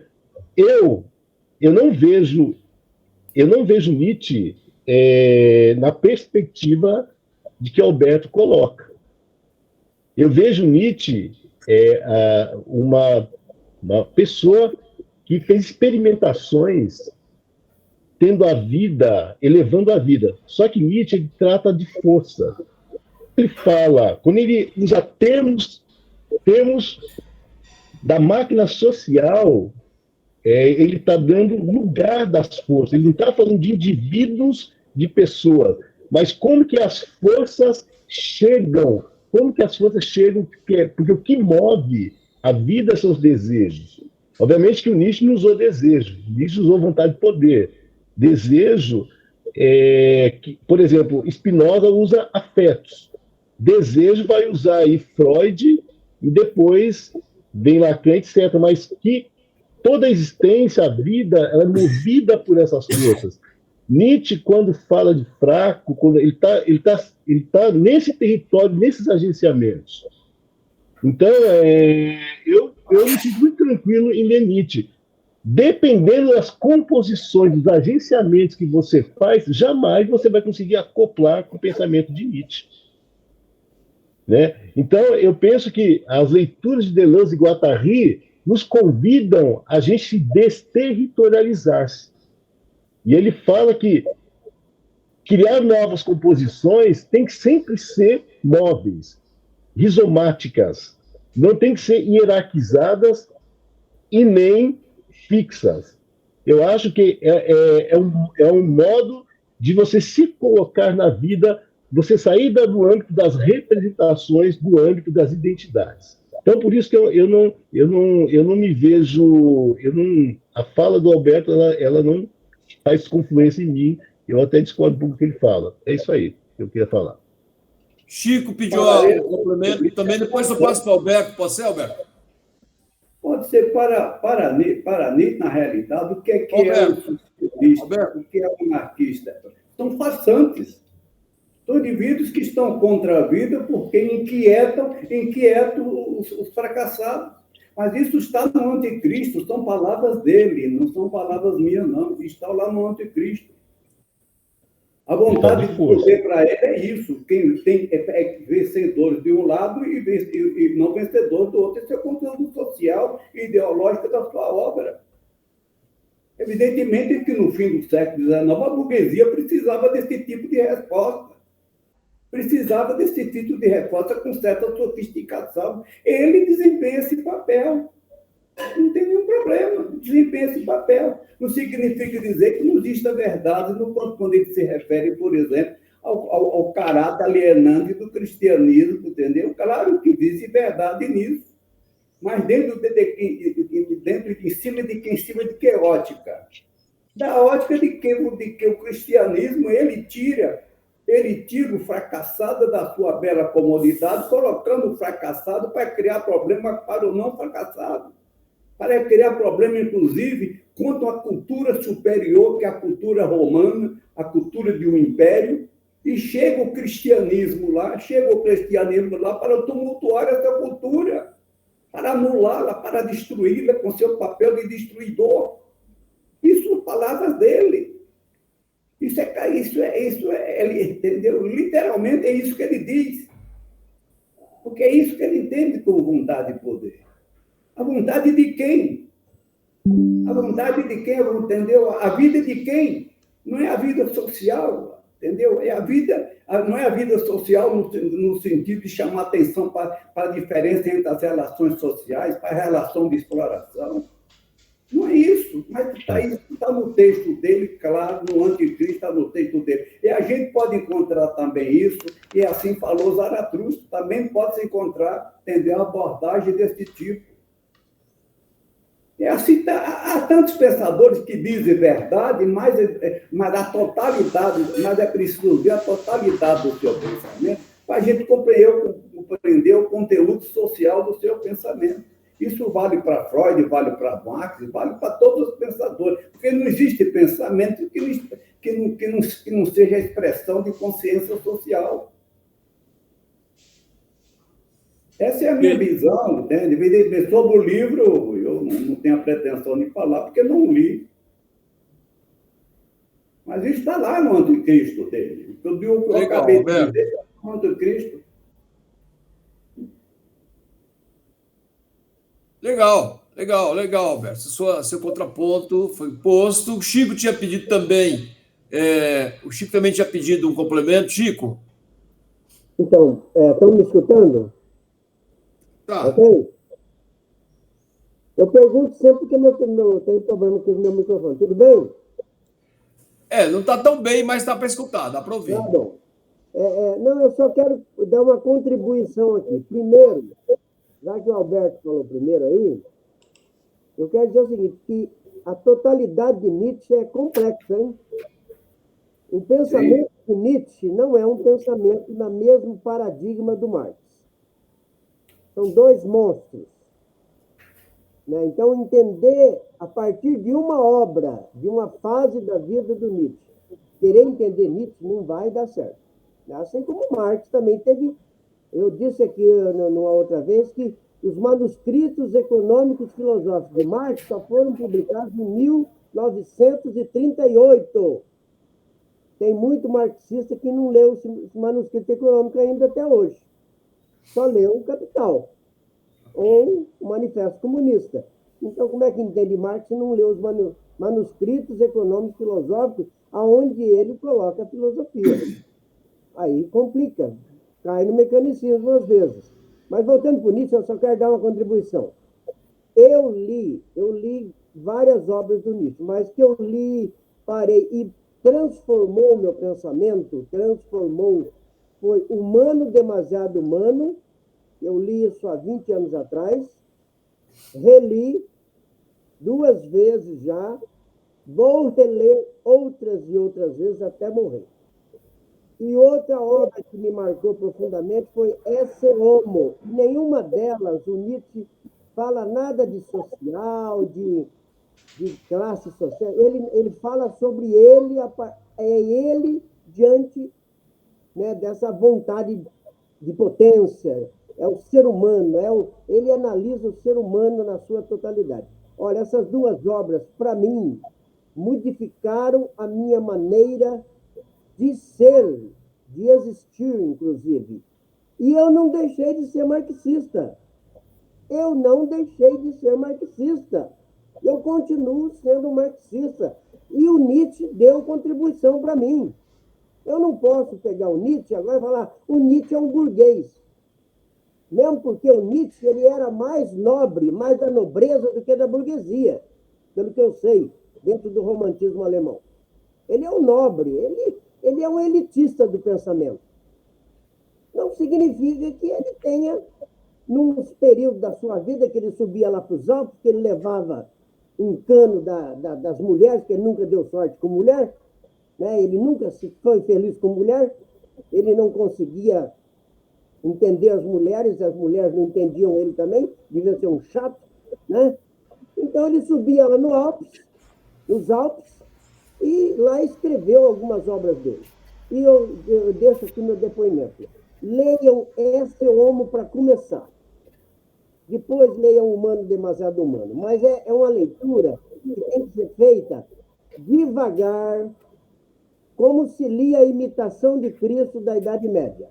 Alguém já leu a Imitação de Cristo aqui? Não? Já. Então, eu já. É bom. Eu já li. Muito bem. É uma obra fantástica também, dentro do seu contexto hermenêutico. Imitação de Cristo. Quem que é Cristo? Então, bom, não tem nada a ver agora Nietzsche com Cristo, ele foi um anticristão de primeira galocha, né? E na questão da crítica à moral e à religião, Nietzsche é o grande ateu, dá de 10-0 no Marx, né? Desculpa, mas, né? É isso que eu penso dele, obrigado. Legal. Quem pediu a palavra aqui? O Gilmar pediu para falar, não sei se mais alguém, para nós já ir para os finalmente. Aí depois eu passo para o Carlos para suas considerações finais. Gilmar. Não, companheiros. Acho que vou pegar aqui também uma síntese das últimas falas, que ficou rebatendo aqui em mim. Muito bem apontado aí pelo Carlos, pela nossa companheira, acho que foi a Rita, nessa questão do agenciamento, eles conseguiram aprofundar mais essa ideia. A Rose. Foi a Rose, desculpa. Desculpa, Rose. Eu acho que quando vocês trouxeram essas visões de vocês sobre o agenciamento, vocês foram muito assertivos, né? Quando eu fiz a pergunta para o Carlos, era na tentativa da gente um pouco preencher a questão do Chico, quando o Chico diz que o Deleuze e o Guattari têm a oferecer... Foi o Chico, né, que falou? O que o Deleuze e o Guattari têm a oferecer para a gente de maneira efetiva, assim, né? E vocês conseguiram muito bem aí, tanto Rose e Carlos, aprofundar um pouco mais essa ideia de agenciamento, quando vocês tocam nessa questão de que o agenciamento é aquilo que eles tinham trabalhado lá no Antiédipo, aquela coisa dos acoplamentos, eles mudam a terminologia, né? E em vez de falar em acoplamento lá no Mil Platôs, eles vão falar do agenciamento, que é isso mesmo. E aí é uma questão muito, muito interessante também, salta aos olhos aqui, porque, como o Carlos disse, Deleuze e Guattari, eles não são autores assim que dão um conceito fechado, uma verdade absoluta. Pelo menos eu entendo eles assim, eles dão para a gente essa coisa do simulacro, né? Eu não leio Mil Platôs e saio com uma noção de agenciamento fechada. Depende muito de como aquela leitura me afetou. E, para mim, o agenciamento me afeta nesse ponto mesmo de fazer conexões na imanência, na vida concreta. E aí eu trouxe o exemplo desse processo eleitoral, que foi um agenciamento que o Lula constrói com o Alckmin, quando traz o Alckmin aí para sua candidatura. O Alckmin sai de um outro campo, então, portanto, promove uma desterritorialização, se reterritorializa no nosso campo. E aí eu vou dizer, então não vou mais votar no Lula, porque o Lula trouxe o Alckmin para dentro do nosso campo? Não. Para mim, independente disso, eu continuo apostando na candidatura do Lula, vou votar no Lula, independente do Alckmin estar dentro do nosso campo ou não. Claro, que nem por isso a gente vai desprezar o passado do Alckmin, mas se a gente trouxer para o âmbito dos conceitos e trouxer fazer essa análise dentro dessa ideia de agenciamento, como se o Lula tivesse conseguido promover uma desterritorialização e uma reterritorialização do Alckmin para dentro do nosso campo. Agora, o que cabe a gente, com essa chapa sendo eleita, na prática, na imanência do governo, fazer na prática, o Lula se desterritorializar, não vai poder ceder ao campo do Alckmin. Não, tá bom, você conseguiu promover esse agenciamento com ele, conseguiu a eleição, reterritorializando o lugar do Alckmin, mas agora também você não vai ceder para a direita. Você tem uma pauta dos movimentos sociais, populares, e esse agenciamento tem que caminhar de acordo com a pauta dos movimentos sociais e populares. Então, eu acho que essa contribuição do Deleuze e Guattari para a nossa conjuntura, para o nosso contexto político, pegando especificamente essa coisa do agenciamento, eu acho interessante a gente olhar para essa aliança Lula-Alckmin como um agenciamento que produz reterritorializações, desterritorializações e procurar extrair daí alguma potência. Eu fiquei pensando nisso aí, diante das falas. Desculpa aí se eu me alonguei. Ok, Gilmar, obrigado. São 11h48. Tem mais alguma observação? Não, eu passo a palavra para o Carlos para suas considerações finais. Eu queria falar 2 minutos. Fala, Alberto. Por exemplo, um dos condenados por Nietzsche foi Lutero, porque, segundo ele, Lutero, né, na realidade, Lutero recuperou a igreja, apareceu como uma novidade salvadora da igreja, consequentemente, contra o que havia de mais avançado na época. Uma visão claramente histórica. O movimento de Lutero, naquele momento, era um movimento avançado, era um movimento progressista. Inclusive, entendeu, fazia parte do seu movimento, do movimento Reforma, inclusive uma figura como Tomás Musa, que foi um líder da guerra camponesa, de um movimento revolucionário dos camponeses na época. Uma coisa é ver hoje o que significa o protestantismo hoje, o caráter reacionário que ele adquiriu, outra coisa é ver o protestantismo naquele momento. Naquele momento ele expressava, entendeu a burguesia, o sentimento burguês de oposição, dentro da religiosidade, em oposição ao sistema feudal. E ele é outra incompreensão dele. Em relação à questão de ser ateu ou não ser ateu, não falta ateus, inclusive existem ateus fascistas. Inclusive, existem ateus fascistas. O que Nietzsche não conseguiu ser foi um materialista dialético. Ser materialista é fácil. Brigar com Deus é fácil. Entendeu? Acusar a religião de todos os atrasos e de todas as desgraças do mundo é fácil. Agora, ser materialista, dialético, a concepção científica da natureza, a concepção científica da sociedade, é aí que está o grande problema. E em relação ao que o companheiro colocou na questão de Lula, eu concordo com o companheiro. Inclusive, embora quando a gente diz que Alckmin, que a questão que Alckmin não entendeu, foi trazido para o nosso campo, precisa ver o que significa o nosso campo aí. O campo, por exemplo, que defende o Lula é um campo social-democrata. Esse é o campo que ele defende. Em relação ao projeto, evidentemente, tem uma visão antineoliberal. Alckmin concordou com isso. Alckmin não se cansou de ouvir Lula, inclusive, fazer pregação contra as privatizações, fazer pregação contra o teto. Ele concordou com isso. Além disso, ele concordou de compor com Lula, entendeu, ser uma das expressões da frente democrática, da frente ampla democrática contra o fascismo. Então, entendeu? Na medida em que se chegou a um acordo nisso, eu não vejo nenhum mal. Evidentemente, a não ser que alguém especule que Alckmin está brincando e de esconde-esconde. Mas o concreto é isso.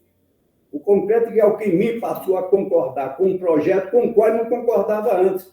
Porque a candidatura de Lula, com todas as deficiências que ela pode ter, é uma candidatura de caráter antineoliberal, contra uma política econômica neoliberal. E Alckmin não está fazendo nenhuma resistência a isso. Nesse sentido, ele avançou na direção de uma política anti-neoliberal. Evidentemente que nem Lula e nem Alckmin pode ser chamado de socialista, entendeu? Independentemente da origem de cada um dos dois. É isso aí. Obrigado, Alberto, também pela sua sempre necessária e profunda reflexão. Carlos, é com você para seus reparos, complementos ou considerações finais. Eu tenho, acho que, 2 coisas para falar apenas, né? Não, uma antes... Aldo, só um Carlos, dá licença, só um minutinho. Eu fiz uma pergunta para o Carlos, que na exposição dele, ele falou, ou eu entendi mal, que a psicanálise leva a pessoa para o individualismo. Eu queria ouvir dele, se eu entendi mal. Ok. Carlos. Na exposição que eu que eu fiz a respeito da psicanálise, à luz de Deleuze e Guattari, eles vão dizer que a psicanálise ela tem a função de consolidar a pessoa na identidade da máquina social, né? Em certa medida, nessa perspectiva, ela vai pela linha do individualismo, né? O que Deleuze e Guattari colocam que a psicanálise ela fica no âmbito da neurose.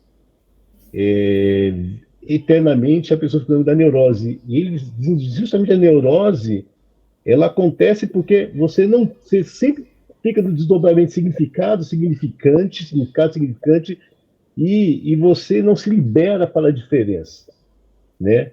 E justamente o Estado, a sociedade, a máquina social, essa máquina das identidades, ela está posta para ter essa relação do significado significante. Então, é o eterno neurótico no banco da análise para se adaptar ao mundo social. Eu acho, não sei se eu me fiz claro, né?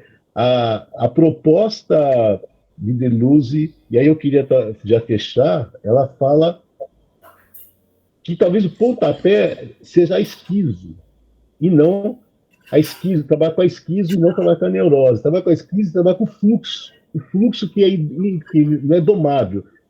O fluxo, ele vai no campo da criação, né? E você não vai no campo das identidades, da adaptação. Eles colocam que se tem uma análise, ele fala da esquizoanálise, que seria mapear, a esquizoanálise, ela mapeia, cria uma geografia dos fluxos do analisando, para propor caminhos da criação, que eu acho bastante interessante essa proposta. Eu queria dizer para você, eu passei, agora fazendo meu fechamento, eu passei pela psicanálise durante muitos anos, né? E passei por Jung, principalmente, li Lacan e fiz terapia na perspectiva junguiana. Agora, as respostas, eu fui encontrando as respostas para os meus acoplamentos, as minhas composições existenciais, a partir da leitura de Deleuze, né? Por exemplo, se eu fosse seguir a orientação do meu último psiquiatra, eu estaria tomando remédio psiquiátrico até hoje.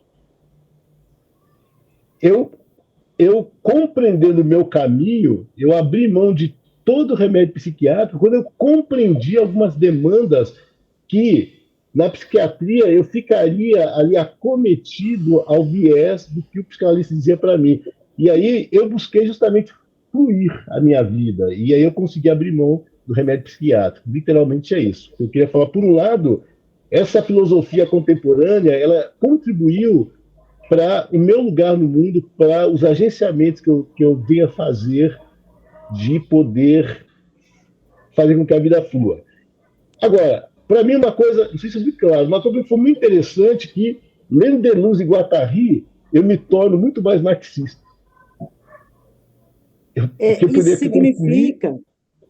Isso significa que para a psicanálise, a pessoa, na verdade, é um inconformado consigo mesmo? Exatamente. Isso mesmo. A pessoa, ela na verdade, o que Deleuze fala que a psicanálise freudiana, ela se depara apenas com a neurose. E a neurose, o pano de fundo da neurose é a paranoia, que é como a máquina social ela se comporta. Então, a pessoa ela vai estar sempre na dependência do psicanalista, que é o grande intérprete, para dar conta das suas neuroses. A esquizoanálise ela vai te liberar o fluxo para a criação. É uma outra dimensão. Eu ainda estou transitando muito timidamente por isso, mas eu estou lendo a experiência minha atrás. Eu só me curei, que eu entendo curar, é se colocar em movimento, quando eu fui compreender que eu não tinha que ficar o tempo todo ouvindo o psiquiatra e tomar remédio psiquiátrico para me acalmar minha ansiedade e ir dar aula e trabalhar. Não, eu tinha que dar conta e compreender as minhas angústias, lidar com esses fluxos, entende? E quando eu quando eu me deparo com as leituras de Deleuze e Guattari, só me fortalece os encaminhamentos que eu vinha tomando para a minha vida, entendeu? Agora, eu só queria dizer para o grupo aqui que a leitura de Deleuze e Guattari me faz... Eu li muito pouco Marx, mas me faz eu me tornar marxista. É muito interessante. Eu acho muito, muito bárbaro isso, que eu queria fechar com isso, a minha fala. Aldo, posso falar? Posso falar? É que nós estamos fechando, pode falar. Viu? Deixa eu só fechar. Deixa eu só fechar da minha pergunta, por favor. Por vez. Só fechar da minha pergunta.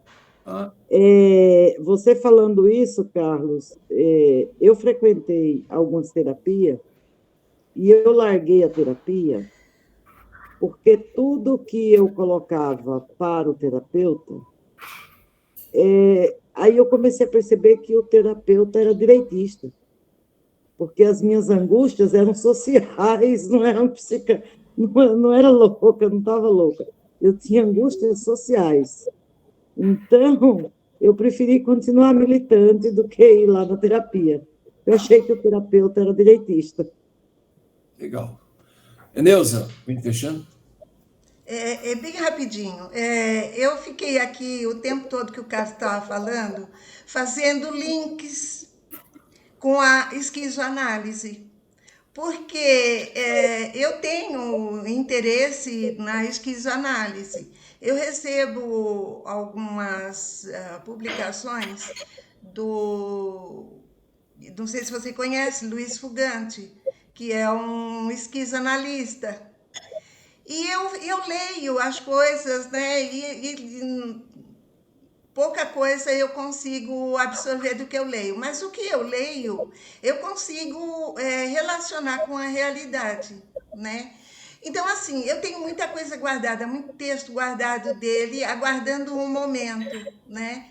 E hoje, o que você foi falando, durante todo o tempo que você foi falando, eu fui fazendo ligações, tá? Com o que eu tenho guardado. Quando você fala em potência, quando você fala em desejo, quando você caracteriza o homem nessa sociedade e tal. Então, tem muito a ver, tem muito a ver. Então, eu só estou dizendo isso para valorizar a sua fala, de tudo que você trouxe aqui. Pena que eu não te fiz a pergunta logo no início, se você entende, se você conhece, porque eu quero ter um pouco mais de conhecimento nessa área, na área da esquizoanálise. Eu perguntei para a minha analista, mas eu acho que ela não gosta muito, porque ela não me respondeu, ela saiu de escanteio e não me respondeu o que era a esquizoanálise. Mas eu guardei para mim, para um dia eu poder me aprofundar. E eu acho que agora já dá para eu começar a ler os textos do Luiz Fugante. Obrigado, Carlos. Ok, gente. Obrigado pela participação de todo mundo. É só uma observação aí da psicanálise. Ela é um pouco complexa. Eu fiz psicanálise, estou fazendo doutorado agora em psicanálise, então temos que aprofundar bastante esse debate, porque da mesma forma que existe essa perspectiva individual, também existem escolas que buscam na perspectiva de uma escuta mais coletiva, né, dentro de uma perspectiva muito mais ampla tal. Mas nós vamos pautar no momento adequado esse debate sobre a questão da psicanálise de uma maneira geral. Obrigado a todo mundo. Uau, só uma parte aqui rapidinho. Eu tinha pesadelo recorrente dos 4 aos 27 anos e na psicoterapia eu consegui descobrir o porquê, fiquei curado. Pronto, aí, tá vendo? Então, nós vamos depois voltar ao debate disso, mas a contribuição do Carlos foi muito importante, inclusive contextualizou e colocou esse debate do papel da psicanálise a partir de Deleuze e também a perspectiva que o Alberto coloca, a questão de classe, onde os homens e os intelectuais expressam a sua relação de leitura de mundo e, portanto, também tem um papel importante, assim como todas as falas aqui, tá bom? Obrigado, boa tarde para todo mundo, bom almoço para todo mundo, muito obrigado, Carlos, pela... Boa tarde, todo mundo aí também. Luta, sonhos. Valeu aí, pessoal. Um abraço. Obrigado. Alô, tchau. Um abraço a todos. Muito obrigado a cada um.